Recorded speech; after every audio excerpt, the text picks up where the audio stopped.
The portal collapsed behind them with a violent flash of red light. For a brief moment, the air itself seemed to tear apart, and then everything became silent.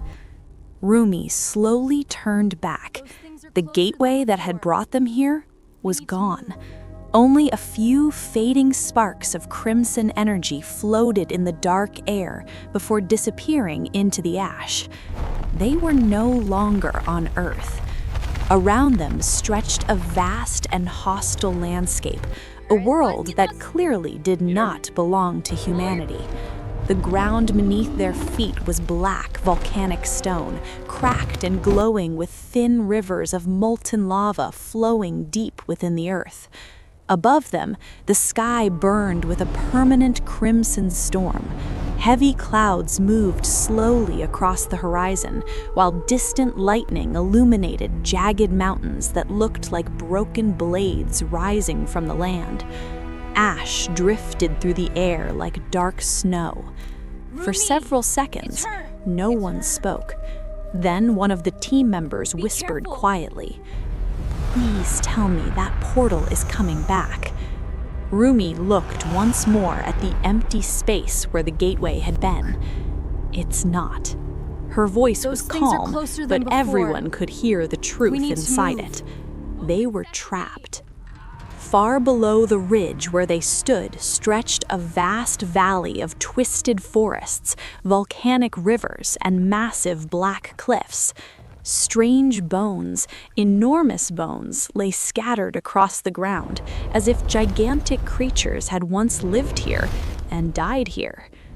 "This place," one of them murmured, "it's like another world." Rumi nodded slowly. "Because it is." They began moving down the rocky slope, carefully stepping across the uneven volcanic terrain. The deeper they walked into the valley, the stranger the landscape became. Huge skeletal remains of unknown beasts rose from the ash like ancient monuments. Twisted trees with thorn-like branches clawed toward the red sky. The ground itself seemed alive with heat. Readings are off the charts. Then Rumi suddenly stopped. She knelt down beside a large stone formation and brushed the ash away. Carved into the black basalt surface were ancient symbols, runes. But they were not random markings. They were organized, structured, purposeful, and most importantly, they looked familiar. "These are portal symbols," she said quietly. One of the others leaned closer. "You mean like the one we used?" Rumi nodded slowly. "But these are older. Much older," which meant only one thing. They were not the first humans to arrive here.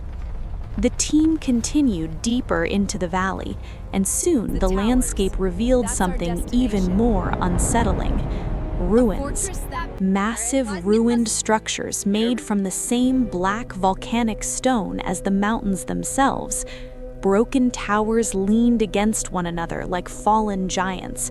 Collapsed arches and shattered pillars lay buried beneath centuries of ash and hardened lava. This had once been a city, a huge one, but now it was silent, empty, dead. As they walked through the ancient ruins, the wind carried a distant sound across the valley, a roar, low, deep. Something massive was moving somewhere beyond the broken towers. High above the ruins, enormous winged creatures circled slowly within the storm clouds, watching, waiting, and far away on the edge of a distant cliff, a shadow moved. A tall figure stood silently observing the humans from afar. For a moment, its eyes glowed like burning embers. Then the figure spread massive wings and disappeared into the storm. But the team never saw it. They were already approaching the center of the ruined city, because there, rising above the broken structures, stood something enormous. A massive temple carved from obsidian stone, dark, ancient, and somehow still alive. The staircase leading toward the temple entrance was cracked and partially melted by ancient lava flows. Each step felt older than history itself.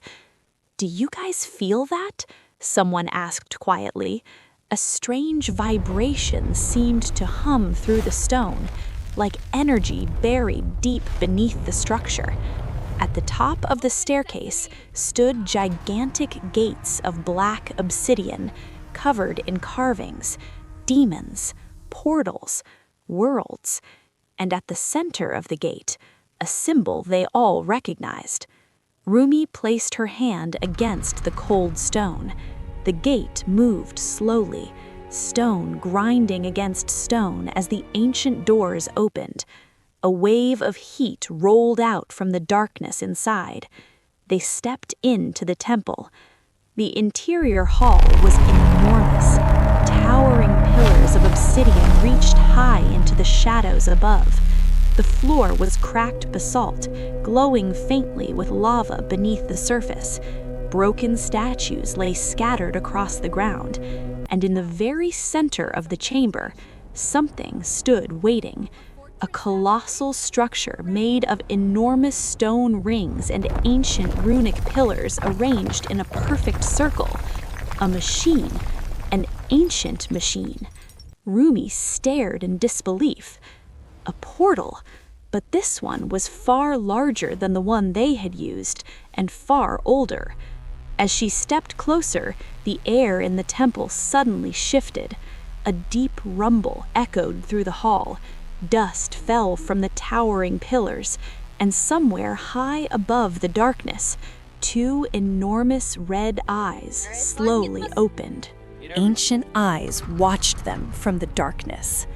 For a long moment, nothing moved. Then the entire temple trembled.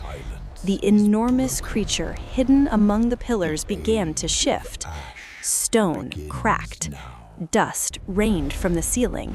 And slowly, the guardian of the temple revealed itself. A massive demonic being descended from the shadows, its armored body scraping against the ancient obsidian pillars as it climbed down toward the floor of the hall. Its wings unfolded like enormous dark sails. Its claws struck the basalt floor with a sound that echoed through the entire temple. No one spoke. The creature stared at them with burning red eyes. Then it roared. The sound shook the ancient structure. Fragments of stone fell from the towering columns. Lava beneath the cracked floor glowed brighter. The guardian took a step forward. But something unexpected happened. Behind the team, the ancient portal mechanism began to move. At first, it was barely noticeable. A low, grinding sound, stone against stone. One of the enormous rings slowly rotated. Ancient runes carved into the structure began to glow with faint crimson light. Rumi turned slowly. Wait! The rings continued moving, faster now. Dust that had covered the structure for centuries fell away as the mechanism awakened. "This thing," someone whispered, "it's activating." The guardian demon stopped. Even the ancient demon seemed surprised. Its burning eyes turned toward the ancient machine. The portal rings rotated faster. Crimson light spread through the runes carved into the floor. Energy surged through the temple like a storm. Then suddenly, a vortex of red light exploded upward from the center of the portal. The entire hall was flooded with crimson energy. Wind rushed through the temple as if the air itself was being pulled into the gateway. The vortex stabilized. A portal opened, but it did not show Earth. Through the swirling energy, they saw another landscape, a darker one, a deeper layer of the demon world. Volcanic mountains, storms of fire, endless red clouds. The guardian demon stepped back slightly. It was not afraid, but it recognized the power. Then something moved inside the portal. At first, it was just a shadow, a massive shape shifting within the storm of energy. Slowly, a gigantic claw emerged from the vortex. The creature pulled itself through the gateway. Stone cracked under its weight as it stepped onto the portal platform. The guardian demon lowered its head, not in fear, in respect, because the being that had arrived was far older, far more powerful. The ancient demon spread its enormous wings inside the temple hall. Its horns scraped the shadows of the ceiling. Its eyes burned like molten metal. Rumi and the team looked tiny compared to the colossal creature. For a moment, the demon simply studied them. Then it spoke. Its voice was deep, ancient, like thunder echoing through a cavern. Humans. The word rolled through the temple. You have awakened what should have remained sleeping. The portal behind the demon pulsed again. Inside the vortex, visions flickered. Different worlds, different landscapes, mountains, deserts, ruined cities. The temple was not just a gateway, it was a network, a crossroads between realms.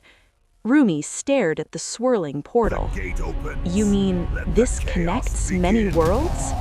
The demon looked back at her. Yes. Its massive claw slowly pointed toward the vortex. This temple opens paths between realms, but those paths were sealed long ago.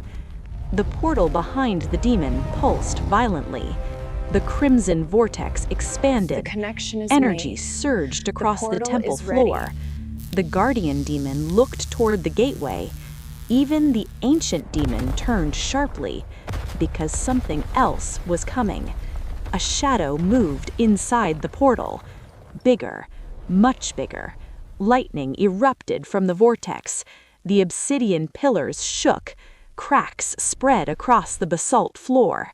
From deep within the gateway, a colossal silhouette pushed toward the opening. Even the ancient demon spread its wings defensively. The portal rings spun wildly now. Energy flooded the chamber. The temple began to collapse. Rumi stared at the portal, at the massive shadow forcing its way through, and for the first time since arriving in this world, she understood the truth. They had not simply entered the demon world, they had opened a door, and something on the other side was coming through.